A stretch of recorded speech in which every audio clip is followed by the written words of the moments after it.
भाई 2025 का साल तो मैकेनिकल इंजीनियर्स के लिए बहुत ही अच्छा रहा। मतलब इतनी भर भर के वैकेंसीज आ रही हैं। मतलब अगर मैं शुरुआत से लेकर के अभी तक मैं देखूं, एसएससी जेई हो गया, आरआरबी जेई हो गया, यूबी ट्रिपल एससी हो गया, डी ट्रिपल एसबी हो गया, डीडीए जेई हो गया, इसरो के 2 एग्जामिनेशन आ गए, एचपीसीएल का एग्जामिनेशन आ गया, देन आप लोगों का आरसीएफएल भी आप लोगों को दिखाया, असम पीएससी का आ गया, ऑयल इंडिया का आ गया, फिर उसके बाद एसजेवीएन का आ गया। इतने सारे पोस्ट आप सभी लोगों के लिए भर भर के आ रहे हैं कि अगर आप लोगों ने जबरदस्त लेवल पे तैयारी करी तो भैया 2025 को अपना सिलेक्शन ईयर बना सकते हो। तो भैया many many congratulations for you all. BEL एक नवरत्न कंपनी, यहां पर भी आप लोगों के लिए ट्रेनिंग इंजीनियरिंग की एक पोस्ट आ चुकी है। टोटल 80 पोस्ट है और क्या क्या इसकी डिटेल होने वाली है वो सारी चीजें आज हम जानेंगे, मस्ती के साथ जानेंगे, मजे लेते हुए जानेंगे और फिर फुल ऑन मोटिवेशन के साथ इसकी भी तैयारी करेंगे क्योंकि सिलेक्शन तो लेना ही है मेरे भाई।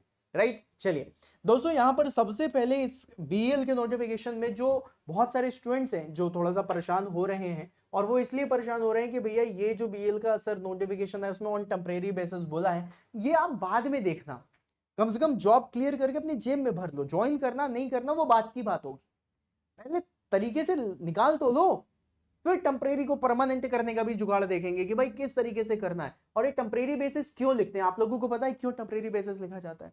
मैं आपको 2 रीजन बताता हूं। पहला रीजन होता है प्रोजेक्ट बेसिस पे, कि हमारे पास ये प्रोजेक्ट है, इस प्रोजेक्ट को करने के लिए इतने लोगों की जरूरत है और इतने लोगों को ही हमें हायर करना है। फिर उसके बाद जब प्रोजेक्ट खत्म हो जाएगा उसके बाद सोचेंगे। राइट, तो अब इसको परमानेंट तो बोल नहीं सकते, तो इसलिए वो क्या बोलते हैं, टेम्परेरी। लेकिन आपको एक चीज और बता दूं, अगर आप एलिजिबल हो, अगर आप हार्ड वर्किंग हो, अगर आपने किसी भी ऑर्गेनाइजेशन को प्रूव करके दिखा दिया दैट मैं आप लोगों के लिए कितना इंपॉर्टेंट हूं, ये टेम्परेरी को परमानेंट बनते समय नहीं लगता मेरे भाई।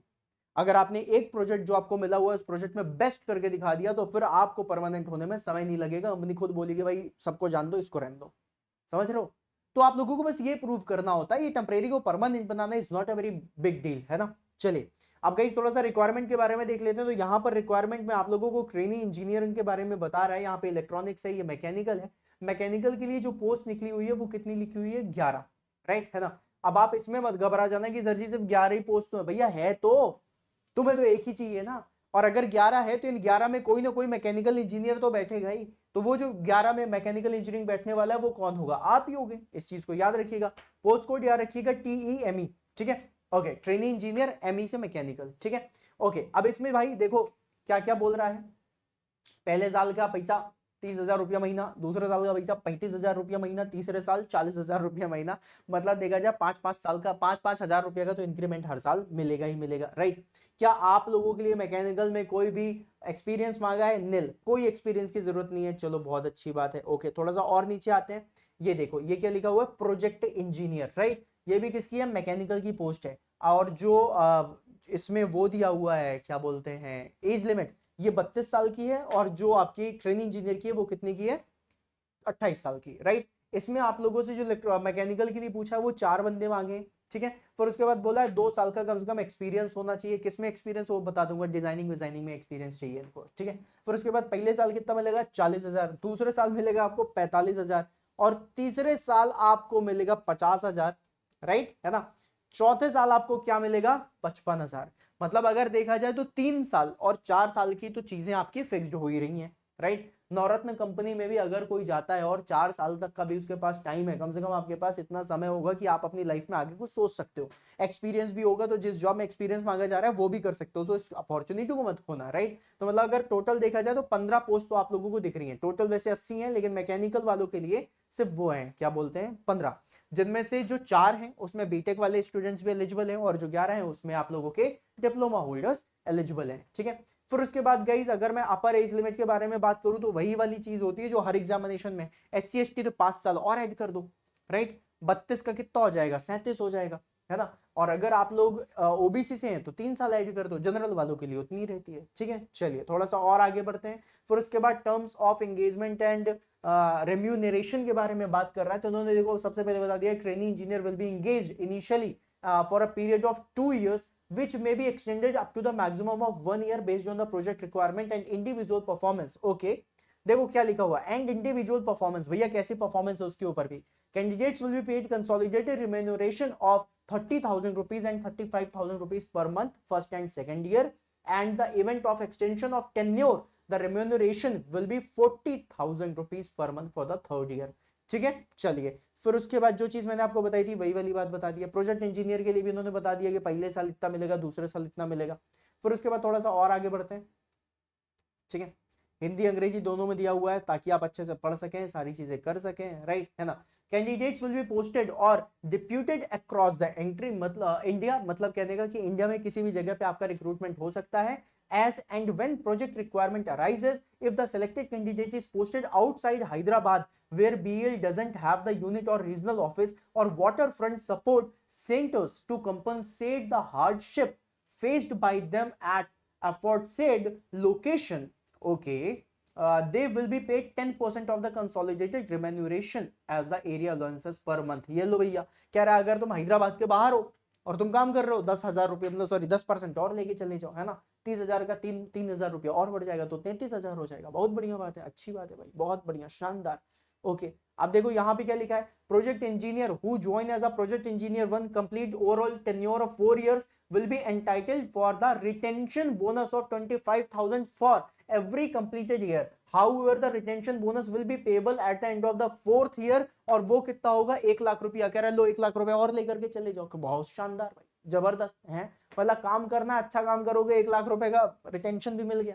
ठीक है, okay. Apart from the remuneration and benefits indicated above the project engineer will not be eligible for any kind of the other benefit and facilities. इतना पैसा दे रहा हूं, फैसिलिटीज हम खुद ले लेंगे।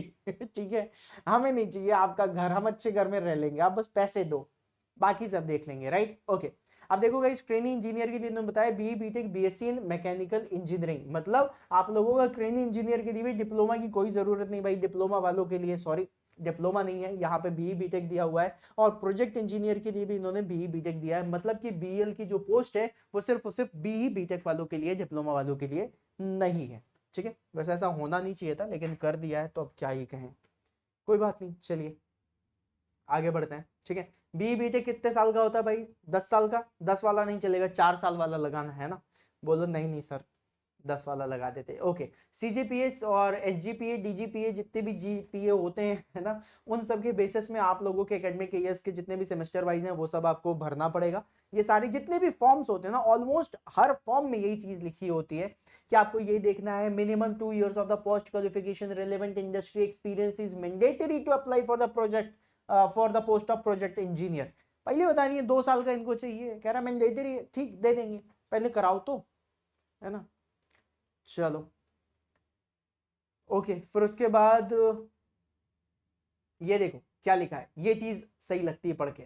1 year completed apprenticeship training will be considered as experience, है ना, कि मतलब इसमें आपका 1 साल का जो एक्सपीरियंस की बात है वो भी आप कर सकते हो। पता चला गाइज आप लोग तो ये भी कर सकते हो, यहाँ में 2 साल का एक्सपीरियंस लो ऐसा मैनेजमेंट ट्रेनिंग, 2 साल में फिर से बीएल का आएगा या फिर किसी का भी आएगा, उसमें तुम लोग एज अ प्रोजेक्ट मैनेजर जाना, और क्या, और पैसे अलग ही लेवल पे खेलो, है ना। और हर साल तुम्हारी कुछ ना कुछ पोस्ट निकलने वाली है भाई। ठीक है, फिर उसके बाद कैंडिडेट ने बोला कि candidates with the experience in the desired area, मतलब एक्सपीरियंस किसमें होना चाहिए, इलेक्ट्रॉनिक्स हमें मतलब नहीं, आओ मैकेनिकल में चलते हैं, कैड कम पूछ लेना बेटा, है ना, बोलना हम कैड जानना चाहते हैं, बहुत सारी चीजें लिख दी हैं पगले ने। यांत्रिकी मैकेनिकल, ये देखो लिखा हुआ है hands on experience in mechanical designing, machine design जो होती है ना, डिजाइनिंग हम करते हैं उसके बारे में बोला। 3D मॉडलिंग होना चाहिए, generation of the engineering drawings, project documents, production documents etcetera etcetera, using AutoCAD and SolidWork software. AutoCAD SolidWork में काम किया है तो बहुत मजा आ जाएगा। Knowledge of working experience in the design fabrication and realisation of the mechanical structures, ये भी बहुत अच्छा है। प्रोडक्शन प्लानिंग एग्जीक्यूशन पे अगर आपने काम किया ये भी बहुत अच्छा है। एक्सपीरियंस अगर आपका मैकेनिकल ड्राइंग पे या फिर प्रोजेक्ट डॉक्यूमेंट में, ये भी बहुत अच्छा है। तो ये सारे के सारे आप लोगों को एक्सपीरियंस के बारे में बता दिया। ठीक है, चलिए और आगे बढ़ते हैं, आओ थोड़ा देखते हैं। ये अब दूसरे डिपार्टमेंट का भी तो बताएंगे कि हमें यहाँ एक्सपीरियंस चाहिए, कुंटल भर लिख दिए हैं काम की चीज। चलो अप्लाई कैसे करना भैया, देखो लिखा है इंटरेस्टेड कैंडिडेट्स, इंटरेस्टेड कैंडिडेट, जोर जबरदस्ती नहीं है, इंटरेस्टेड हो तभी भरना। ठीक है, interested candidates who are meeting the qualifying criteria as specified in the advertisement are required to pre register online through Google form, okay, for expressing their willingness to attend for walk-in selections।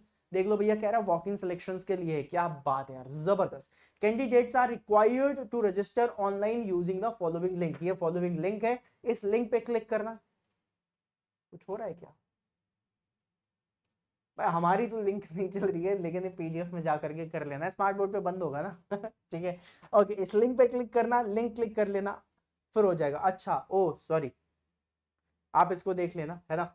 ये क्या लिखा हुआ है, pre registration for attending walk in selection will be available from 28/8 होने वाला है। पहले से कैसे क्लिक होगा, ठीक है, टू 12/9/2025 द कैंडिडेट्स, मतलब 12 सितंबर तक के लिए भाई, तो इसको कर लेना, ठीक है। The candidates who have not registered will not be allowed to appear for the walk in selection. कह रहा है वॉक इन सिलेक्शन पे अगर आना है तो पहले तुमको ये फॉर्म भरना पड़ेगा। फॉर्म भर दो, हम तरीके से तैयार रहेंगे तुम्हारे लिए, फूल माला लेके कि आने वाला है कैंडिडेट हमारा, ठीक है, ओके। फिर क्या लिखा है, candidates are required to fill the necessary fields through the online format. Okay, क्या क्या फील्ड भरनी है, submit of the application by clicking on the application button after clicking सब। अरे कहानी ना बताइए, ये बताइए भरना क्या क्या है। ओके, कह रहा है आप लोग जो, आपको जो एप्लीकेशन फॉर्म है वो पूरा का पूरा भरना है, जिसमें और उसका प्रिंट आउट भी साथ में लेकर के चलना है। लिखो, लिखा हुआ है candidates are required to carry the print out of the pre registration Google form, okay, with the photograph along with the filled in application form of the form to the selection venue. कह रहा है ये ऐसे नहीं पहुंच जाना जैसे शादी में पहुंच जाते हैं कि हमको कार्ड आया था, कार्ड भी साथ में लेकर के जाना है ना। आजकल बहुत सारी शादियों में ऐसा होता है कि तुम्हारे निमंत्रण है तो उसको एज अ पास लेकर के जाना पड़ता है शादी कार्ड के, भैया देखो ये कार्ड हमें आया था, हम अंदर जा सकते हैं ना। इसी तरीके से तुमको भी वो गूगल फॉर्म की फोटो मतलब प्रिंट आउट निकाल लेना, वो लेके जाना साथ में, नहीं अंदर नहीं जान देंगे। फिर कह रहे हैं मोड ऑफ सिलेक्शन क्या होगा। मोड ऑफ सिलेक्शन में देखो, कह रहा है दो ही तरीके हैं, प्रोजेक्ट ट्रेनी और यहाँ पर ट्रेनी इंजीनियर। इसके लिए 14/9/2025 संडे का दिन है, ठीक है, आ जाना। लिटिल फ्लावर जूनियर कॉलेज जाना है, ठीक है, छोटा फूल छोटा college, little flower junior college पे जाना है, opposite to the survey of India P N T colony Uppal Hyderabad. Hyderabad में जाना है, कितने बजे, सुबह 9 बजे पहुंच जाना भाई, ठीक है, ओके। चलो पहुंच गए, अब क्या होगा, candidates who have registered through the Google form shell only be allowed. अरे लिख तो चुकी हो 4 बार, कहे लिखना है यही चीज, कुछ और लिख देते हैं। चलो, ट्रेनी इंजीनियर के लिए देखो, कह रहा है the selection of the post of trainee engineer shall be through written test and candidate shall be selected in order of merit category wise, discipline wise. The written test will be conducted for 100 marks. Each marks carry 1 mark and wrong answer के लिए 1 मतलब 1/4 marks, मतलब 0.25 marks हम काट लेंगे। चलो ठीक, अच्छी बात, काट लेना।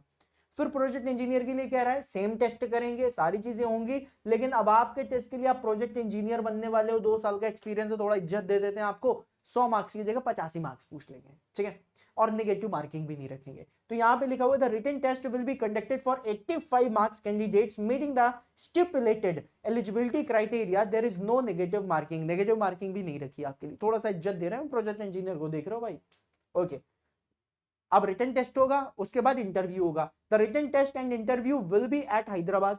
हैदराबाद जाना पड़ेगा, मुश्किल है यार, अगर कोई हैदराबाद के आसपास में हो तो जरूर जाना, है ना, ओके। वॉक इन है यार, मजा आएगा, नई लोगों से सीखोगे, मिलोगे, थोड़ा कम्युनिकेशन स्किल भी अच्छी होती है, पता चलेगा इंटरव्यू में किस तरह के क्वेश्चन पूछ रहे हैं। और तुम लोग तो इतनी बढ़िया तैयारी कर रहे हो, तुम क्वेश्चन पूछना, और अगर तुम्हें कोई क्वेश्चन ना बने तो तुम इंटरव्यूअर से भी पूछ लेना, sir I will be happy if you tell me what will be the answer for this question, है, बोलते हैं सर मुझे बहुत खुशी होगी अगर आप मुझे ये बता देंगे कि इसका आंसर क्या होगा, है ना। 2-4 क्वेश्चन और अपने डाउट लेकर के चले आने के, मौका नहीं लगा था सर से पूछने का, इन्हीं से पूछ लेता हूँ, ठीक है। अगर तुम्हें लगे कि सिलेक्शन नहीं हो रहा है तब करना ऐसा, है ना, उसको भी फील दिला लेते हैं कि तुम्हें भी ज्यादा नहीं आता, अगर तुम्हें उसने फील दिलाया, और अगर सिलेक्शन हो रहा है तो शांति से ले लेना सिलेक्शन, बढ़िया है। Candidate should be invariably carry their Aadhaar card, भैया आधार कार्ड तो हम हमेशा लेके चलते हैं, for the written test and their Aadhaar number will be the their phone sorry roll number. कह रहा तुम्हारा आधार कार्ड ही तुम्हारा रोल नंबर है, बोला पता ही नहीं था, अच्छा बता दी, ये नया सिस्टम चल रहा है भाई, मजा आ रहा है पढ़ के। ट्रेनिंग इंजीनियर के लिए भी लिखा हुआ है the result of the written test will be uploaded on BL website and candidates qualifying in the written test will be called for document verification on based on the merit list. Same इसका ये भी होगा। अच्छा, अब यहाँ पे क्या लिखा हुआ है, ओहो, लिखा है candidates passing their written test will be shortlisted on the personal interview for 15 marks. कह रहा 85 100 नंबर का पेपर था जिनमें से 85 नंबर, मतलब इंटरव्यू इसमें जरूरी है भाई, based on the performance in the written test in order to of the merit in the ratio of the 1:5। कह रहा है अगर हमें 100 लोग सेलेक्ट करने हैं तो हम 500 लोग को बुलाएंगे, 500 में से सेलेक्ट करेंगे, मतलब 5 में से एक बंदा सेलेक्ट होने वाला है इंटरव्यू पे। इंटरव्यू के टाइम के लिए भी लिखा हुआ है that the written test result will be announced on the same day at the venue by 2 बजे तक, 2 PM। ओके, आज 4 लोग को लेना मैकेनिकल के, 4×5 20 लोग को सेलेक्ट करेंगे, है ना, 20 लोगों का इंटरव्यू लेना, आज के आज ही खत्म कर देंगे। ये सही है भाई, जिसका एक्सपीरियंस हो वो प्रोजेक्ट इंजीनियर पे जरूर जाना, बहुत बढ़िया, शानदार। चलो आगे बढ़ते हैं। लोकेशन तो बता दिए हो आप, ये समझ गए हम। थोड़ा सा और कुछ ऐसा बता सकते हो क्या जो इम्पोर्टेंट है अपने लिए? एप्लीकेशन फॉर्म का भी आपने बता दिया है क्या क्या रखना है। मैट्रिकुलेशन 9वीं 10वीं का तुम्हारा 10वीं 12वीं वाली चीजें रखनी है, अपना डिग्री रखना है ना, अपनी सारी चीजें रख लेना। ओके, कास्ट वास्ट का कोई सर्टिफिकेट हो वो भी रख लेना, अगर कोई इनकम प्रूफ वगैरह लगाना हो वो भी रख लेना, कहीं किसी ऑफिस में काम करते हो तो नो ऑब्जेक्शन सर्टिफिकेट होना चाहिए, राइट। ओके, अब इन्होंने बोला कि भैया फीस भी लेंगे, है ना। अब फीस कितनी ले रहे हैं? ओहो, देखो भाई 400 रुपये और 150 रुपया, 150 रुपया लेगा। कह रहा है ट्रेनिंग इंजीनियर की फीस है 150 रुपया, ठीक है, प्लस GST, तो टोटल मिलाकर के कितना हो जाएगा? 177 रुपए, ठीक है। तो 177 रुपए तुम्हारा इसमें लगेगा, 472 रुपए तुम्हारा प्रोजेक्ट इंजीनियर पे लगेगा। और कैंडिडेट्स बिलोंगिंग टू PWD और SC/ST categories are accepted for the payment. SC/ST category से हो तो कोई फीस नहीं लगेगी, ठीक है। चलिए और आगे बढ़ते हैं।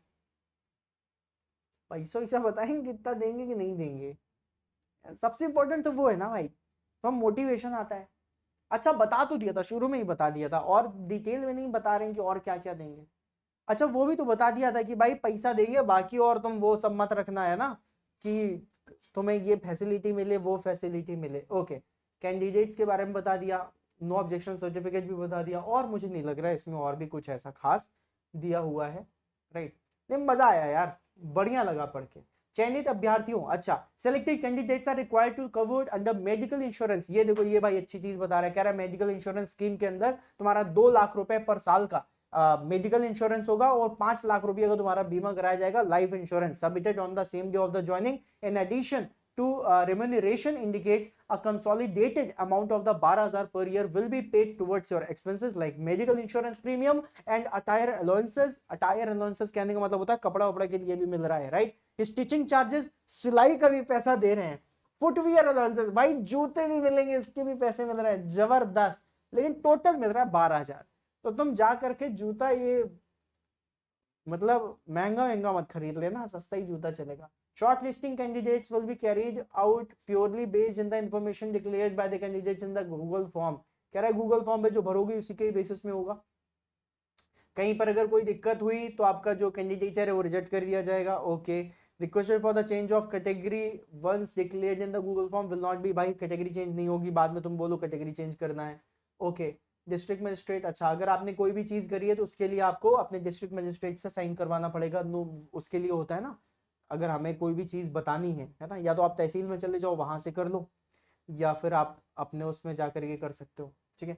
Not more than 1 application should be submitted by any candidates. ऐसा नहीं होगा कि तुम 10-10 एप्लीकेशन भर दो, है ना, कि भाई एक बार गलत हो गया तो दूसरा भर देता हूं।